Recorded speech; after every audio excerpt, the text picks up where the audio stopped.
et après ces choses, Dieu mit Abraham à l'épreuve et lui dit, Abraham, et il répondit, me voici. Dieu dit, prends ton fils, ton unique, celui que tu aimes, Isaac, va-t'en au pays de Moria, et là, offre-le en holocauste, sur l'une de mes montagnes que je te dis. Abraham se leva de bon matin, scella son âne, et prit avec lui 2 serviteurs et son fils Isaac. Il tendit du bois pour l'holocauste et partit pour aller au lieu que Dieu lui avait dit. Le 3e jour, Abraham leva les yeux, vit le lieu de loin, et Abraham dit à ses serviteurs, restez ici avec l'âne. Moi et le jeune homme, nous irons jusque-là pour adorer et nous reviendrons auprès de lui. Abraham prit le bois pour l'holocauste, le chargea sur son fils Isaac, et porta dans sa main le feu et le couteau. Et ils marchèrent tous deux ensemble. Alors Isaac parla à Abraham son père, dit, mon père, et il répondit, le voici, mon fils. Isaac reprit, voici le feu et le bois, mais où est l'agneau pour l'holocauste? Abraham répondit, mon fils, Dieu se pourvoira lui-même de l'agneau pour l'holocauste. Et ils marchèrent tous deux ensemble. Lorsqu'ils furent arrivés au lieu que Dieu lui avait dit, Abraham éleva en tête et rangea le bois. Il y a son fils Isaac et le mit pour l'autel, et le mit sur l'autel par-dessus le bois. Puis Abraham tendit la main et prit le couteau pour égorger son fils. Alors l'ange de l'Éternel appela des cieux et dit, Abraham, Abraham, et il répondit, me voici. L'ange dit, n'avance pas ta main sur l'enfant et ne lui fais rien, car tu sais maintenant que tu crains Dieu et que tu n'as pas refusé ton fils, ton unique. Abraham leva les yeux et vit derrière lui un bélier retenu dans un buisson par le vent. Et Abraham alla prendre le bélier et le prit en holocauste à la place de son fils. Abraham donna à ce lieu le nom de Jéhovah Jireh. C'est pourquoi l'homme dit aujourd'hui, à la montagne de l'Éternel, il sera pris. L'ange de l'Éternel appela une seconde fois Abraham des cieux et dit, je le jure par moi-même, parole de l'Éternel, parce que tu as fait cela et que tu n'as pas refusé ton fils, ton unique, je te bénirai et je multiplierai ta postérité, comme les étoiles du ciel et comme le sable qui est sur le bord de la mer. Et ta postérité possédera la porte de ses ennemis. Toutes les nations de la terre seront bénies en ta postérité, parce que tu as obéi à ma parole. Amen.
Il est condamnera, Christ est mort, bien plus, il est ressuscité.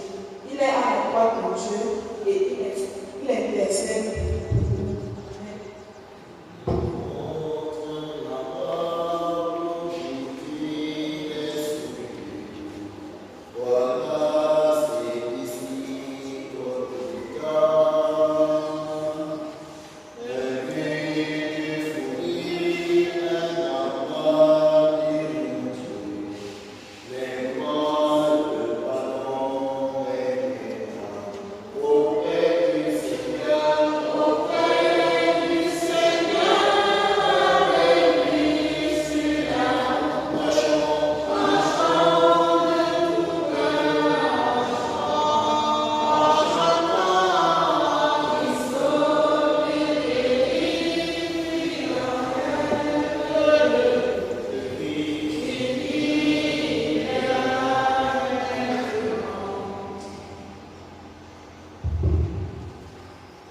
Bien-aimés dans le Seigneur, bonjour.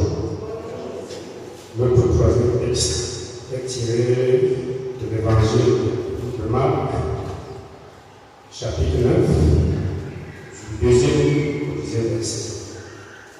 Dans la version de seconde, il est 6 jours après, Jésus prit avec lui Pierre, Jacques et Jean, et il les conduisit seul à l'écart sur le montagne. Il fut transfiguré devant eux. S'événement demeure resplendissant, et d'une telle blancheur qu'il n'y a pas de plomb sur la terre qui puisse blanchir ainsi. Élie et Moïse leur apparurent, s'entretenant avec Jésus. Pierre, prenant la parole, dit à Jésus: Rabbi, il est bon que nous soyons ici. Dressons 3 tentes, une pour toi, une pour Moïse et une pour Élie. Car il savait que les fois les ayant saisis. Une nuée vers les coulées, et de la nuée sortit une fois. Celui-ci est mon fils bien-aimé. Écoutez-le. Aussitôt les disciples regardèrent autour et ils ne virent que Jésus seul avec eux.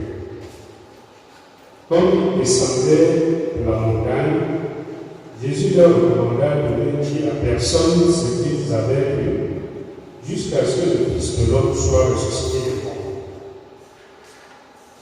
Ils reprirent ces paroles et demandant entre eux ce qu'ils sait que ressuscité des morts. Amen.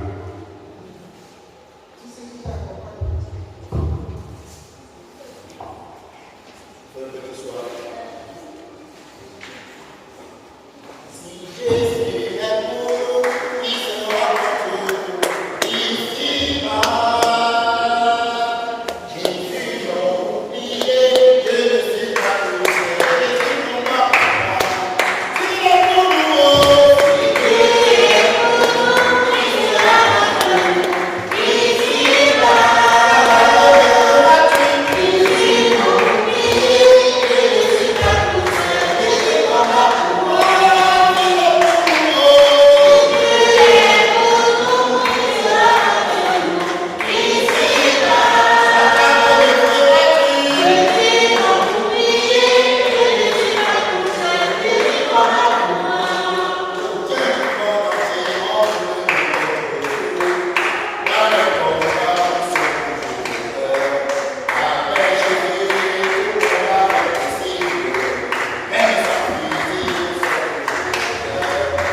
bienvenue dans cette maison de prière et soyons attentifs à l'écoute de cette prédication. Vous venez de suivre tout à l'heure 3 textes. Le premier texte était tiré de l'Ancien Testament, dans Genèse, son chapitre 22, les 18 premiers versets. Le second est tiré de Romains, chapitre 8, versets 31 à 34.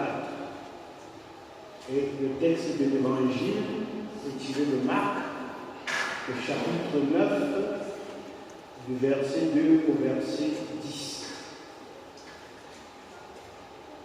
Bien que nous inspirons de tous ces 3 textes du jour, nous allons centrer notre prédication de ce jour sur le texte de l'Évangile, à savoir Marc chapitre 9, le verset 2 à 10. Dans la Bible,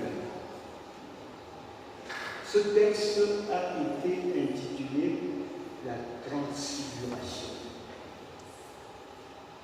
La transfiguration, je vous expliquerai tantôt pourquoi, mais d'emblée, pour être en plein dans ce texte, vous me permettrez une fois de plus de vous tenir encore les extraits de ce texte.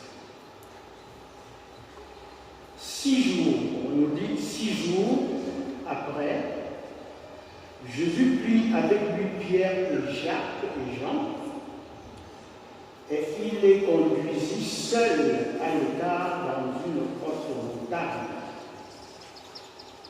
Il fut transfiguré devant eux. Ses vêtements devinrent resplendissants et d'une telle blancheur qu'il n'est pas de flocons sur la terre qui puisse blanchir ainsi. Élie et Moïse leur apparurent, s'entretenant avec Jésus. Pierre, prenant la parole, dit à Jésus, « Rabbi, il est bon que nous soyons ici. Dressons 3 tentes, une pour toi, une pour Moïse et une pour Élie. Car il ne savait que dire, les fois les ayant saisis. Une nuée vint les couvrir, et de la nuée sortit une voix. Celui-ci est mon fils bien-aimé, écoutez-le. Aussitôt les disciples regardèrent tout autour, et ils ne virent que Jésus seul avec eux.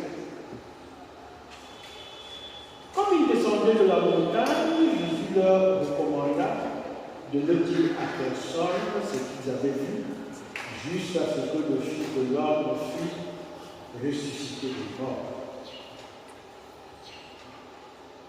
Ils retinrent cette parole, se demandant entre eux ce que c'est que ressusciter des morts. Amen. Chers frères et sœurs en Jésus-Christ, je voudrais que nous puissions comprendre profondément ce texte, ces différentes phases et ce que cela signifie. Vous savez, pendant cette période-là, Jésus-Christ s'est passé des moments, je dirais pratiquement ces derniers moments, et il y avait des révélations, et son comportement vis-à-vis de ses disciples n'était pas toujours suffisamment bien compris.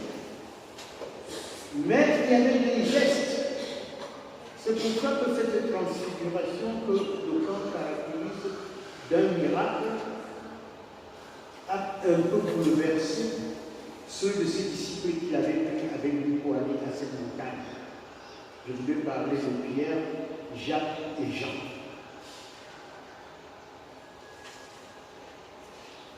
On nous dit que quand ils sont arrivés, ils se sont retirés dans cette montagne, vous savez qu'il était de coutume pour Jésus, chaque fois qu'il voulait prier, et prier profondément, il se retirait. Et cette fois-là, il a pris avec lui 3 disciples. Ce qui surprend le plus, c'est que quand les disciples sont avec lui dans la montagne, ils ont une hallucination. D'abord, ils voient comment Jésus est resplendissant, c'est-à-dire il se transforme là, et avec une blancheur telle qu'il est difficile sur la terre que quelque chose puisse blanchir ainsi. Alors, soudain vont apparaître, toujours aux yeux de ces 3 compagnons de Jésus, Élie et Moïse. Vous savez que Élie et Moïse, dans l'Ancien Testament, étaient des symboles. Moïse symbolisait les lois. Quand on parle des lois, on parle de Moïse. Élie symbolisait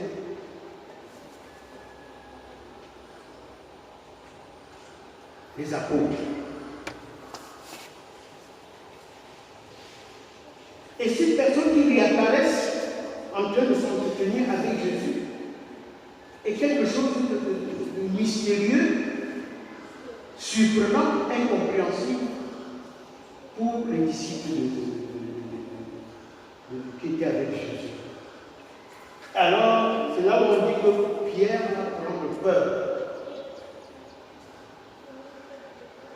Et prenant la parole, il dit, Rabbi, il est bon que nous soyons ici, dressons 3 temples pour toi, pour Moïse et pour Élie. Dresser des temples pour ces 3 personnages. Parce qu'il ne comprenait même rien, il s'est mis à dire cela. On nous dit, il dit tout cela car il ne savait que dire. L'effroi, la peur, la stupeur l'ayant saisi. Dès cet instant, il y a eu une nuit, comme un brouillard, quelque chose d'inexplicable qui vient couvrir et derrière la nuit est sorti une voix. Le Dieu s'adressant. Celui-ci est mon fils bien-aimé, écoutez-le. Il s'adresse ainsi aux disciples qui étaient avec Jésus. Celui-là qui avait dit c'est mon fils bien-aimé, écoutez-le. Cette recommandation permet une fois de plus de comprendre que Jésus a une dimension céleste qui fait que bien étant sur terre et marchant avec eux, il a une dimension céleste qui le renvoie au ciel auprès de son Père. Celui-ci est mon fils bien-aimé, écoutez-le. Aussitôt les disciples regardèrent tout autour et ne virent plus que Jésus. C'est-à-dire que l'hallucination d'Élie et de Moïse avait subitement disparu. Il n'y avait plus que Jésus. Donc ils étaient revenus car comme ils s'étaient présentés à cette montagne. Ils donc ne virent plus que Jésus seul avec eux. Et comme ils descendaient donc de la montagne, Jésus leur recommanda de ne dire à personne ce qu'ils avaient vu. Donc, toute cette situation qui s'est présentée, au cours de laquelle on a vu Jésus s'entretenant avec Moïse et il dit, ne le racontez à personne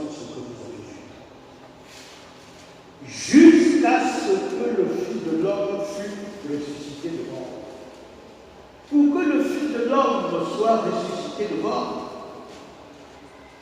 il faut bien qu'il soit mort. Vous comprenez qu'à cette période-là, les apôtres comprennent, les disciples ne comprennent rien. Ne dites rien à personne jusqu'à ce que le Fils de l'homme soit ressuscité de mort. Et c'est pour ça qu'en descendant de la montagne, ils se demandaient entre eux qu'est-ce que c'est que ressusciter de mort. Puisqu'il n'y a pas de mort, ils sont tous vivants, Jésus est vivant, on dit ne dit à personne jusqu'à ce que le Fils de l'homme soit ressuscité de mort. Alors, je voudrais, chers frères et sœurs, que nous puissions comprendre qu'à partir de ce texte, il y a une phase évolutive dans le processus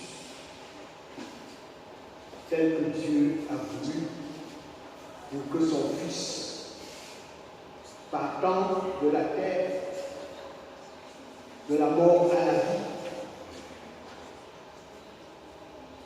cela ne soit pas un traumatisme dans la compréhension de ceux qui vivent. Il arrivera à la mort et il ressuscitera. Dès qu'il ressuscitera, il ne revêtra plus que son corps divin. Il sera plus l'homme de la terre, siégeant à la droite de Dieu Tout-Puissant, et il va nous conduire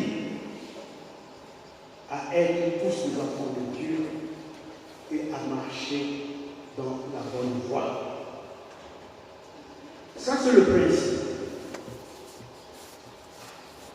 Mais la compréhension est difficile et pas aisée. Nous qui vivons cette autre ère, où nous avons connu à travers l'histoire biblique la naissance, la vie et la mort de Jésus jusqu'à sa résurrection, et qui avons compris tout le message, les enseignements qu'il a produits pour nous permettre d'être des enfants de Dieu et de vivre heureux. Et n'arrivons toujours pas aujourd'hui à connaître le bonheur que le Seigneur a matérialisé par des faits, des gestes, par des enseignements, par des recommandations, nous font comprendre que la difficulté aujourd'hui que nous traversons est due en grande partie à notre ferme opposition à la mise en pratique, à la compréhension de l'enseignement et des consignes de Dieu. Dieu nous a tant aimés qu'il nous a dit tout ce qui est possible de faire pour vivre heureux sur cette terre. Mais l'être humain que nous sommes venus plusieurs fois tout le temps à l'église.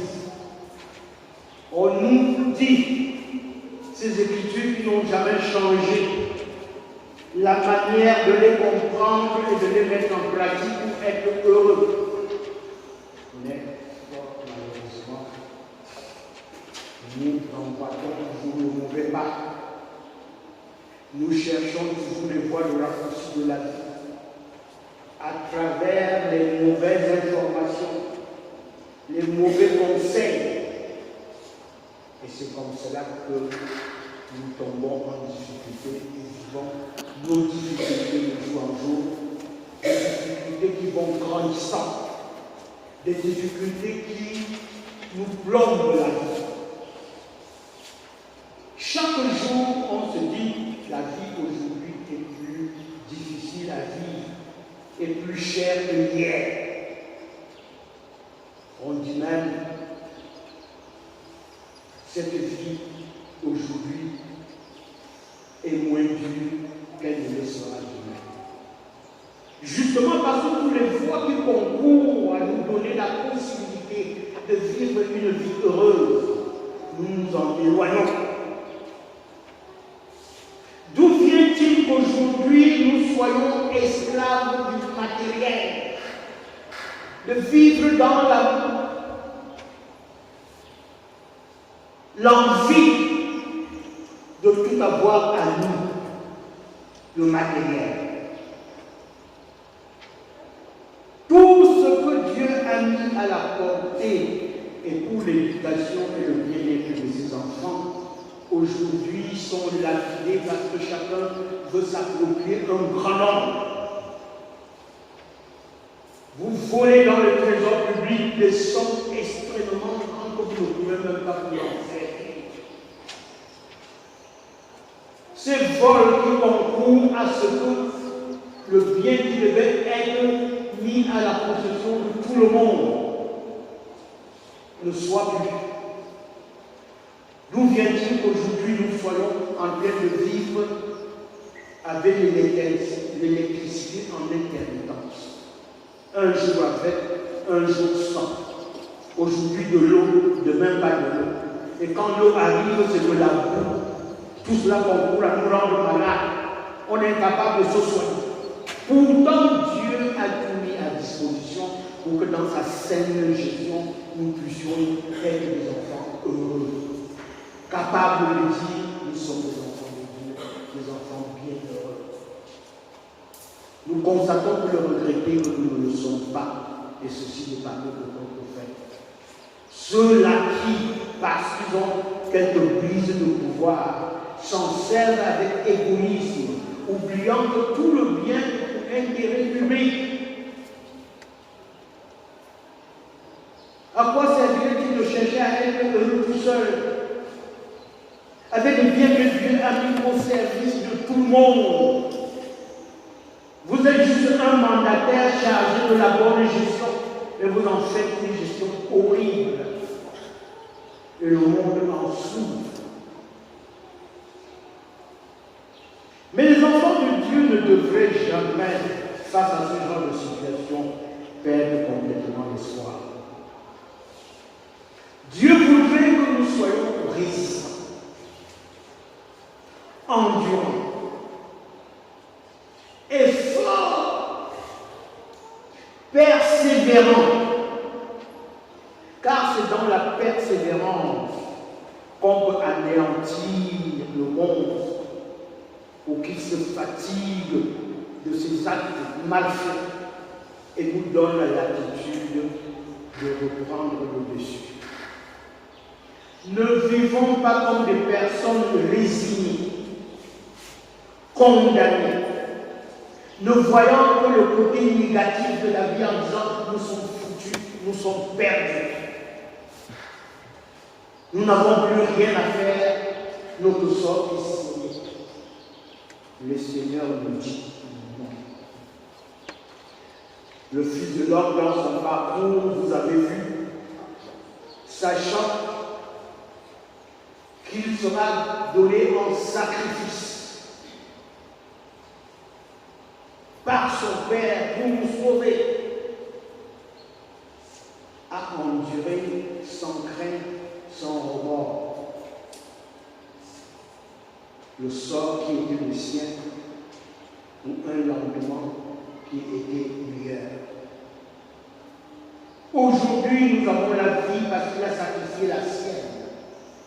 Même si la nouvelle vie auprès du Père lui donne la latitude de continuer à nous soutenir en communion avec nous à travers le Saint-Esprit. Pourquoi ne devrions-nous pas faire confiance à cette démarche divine? Ne désespérez pas. Croyez. Car j'ai choisi de me sacrifier pour vous.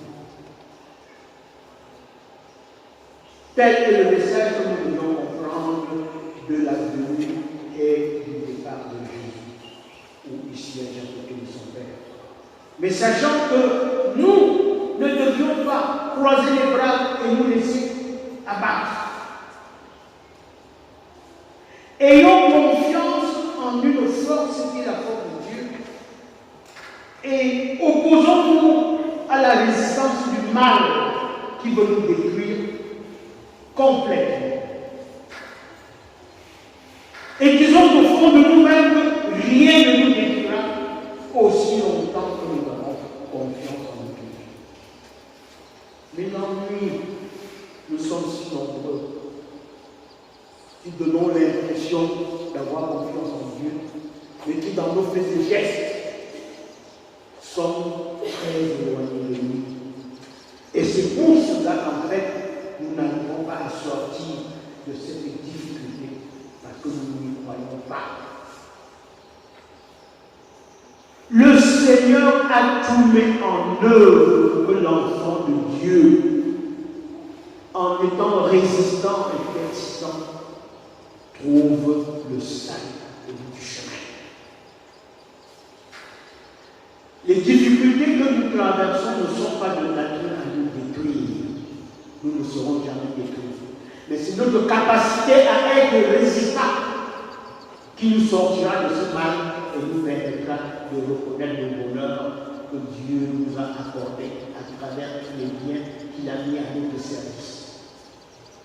Les jouisseurs occasionnels qui nous trompent dans les difficultés aujourd'hui,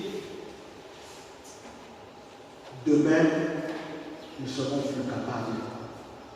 Le Seigneur, par la force et l'union qu'ensemble nous aurons mis pour combattre et l'invoquer, nous donnera la possibilité de retourner la situation et de connaître la joie de vivre. Soyons des enfants de Dieu confiants. Soyons des enfants de Dieu qui ne faiblissent pas devant les difficultés. Soyons les enfants de Dieu qui combattent la difficulté par la résistance. Et que la résistance nous ouvre la voie et le salut pour reconnaître la gloire et l'honneur. C'est ça la mission qui est la nôtre. C'est ça le rôle que chacun individuellement devrait jouer en nous-mêmes. Et l'arme solide qui nous amène vers cette voie, c'est de nous aimer les uns les autres. Aimons-nous les uns les autres. N'endurcissons pas notre vie en nous détestant et en prenant derrière nous le matériel que nous ne savons même pas comment nous en servir. À quoi servir de cumuler tous ces biens sans que l'usage soit pour l'intérêt de tous? Si nous aimons Dieu, notre Père, notre Roi, chers frères et sœurs en Jésus-Christ, retenons que dans la transfiguration,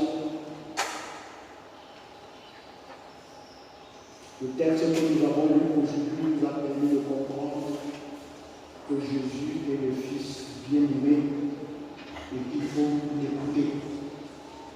Nous l'avons écouté, mais est-ce que nous l'avons suffisamment compris pour être capable de mettre en pratique toutes les recommandations? Faisons des efforts, mettons en pratique toutes les recommandations que Dieu fait pour que son amour triomphe de la force de l'ennemi et pour que tous les biens qu'il a mis à notre service nous reviennent afin que l'usage permette à ce que nous soyons les enfants bienheureux de notre Seigneur parce que vivons dans la joie, dans la paix, dans l'harmonie et dans le bonheur. Cela est possible. La seule chose qu'on nous recommande, c'est d'écouter et de respecter la parole de Dieu. Amen. Si nous avons adhéré à ce principe, je vous recommande de bien vouloir vous lever pour qu'ensemble nous puissions confesser notre foi chrétienne en ce terme. Je crois en Dieu, le Père Tout-Puissant, Créateur du ciel et de la terre. Je crois en Jésus-Christ, son Fils unique, notre Seigneur, qui a été conçu du Saint-Esprit et qui est né de la Vierge Marie. Il a souffert sous Ponce Pilate. Il a été crucifié, il est mort, il a été enseveli, il est descendu aux enfers. Le troisième jour, Il est ressuscité de mort. Il est monté au ciel. Il siège à la droite de Dieu, le Père Tout-Puissant. Il reviendra de là pour juger les vivants et les morts. Je crois en l'Esprit Saint. Je crois à la Sainte Église universelle, la communion des saints, la rémission des péchés, la résurrection de la chair et à la vie éternelle. Amen. Venons nous asseoir.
D'apporter nos offrandes par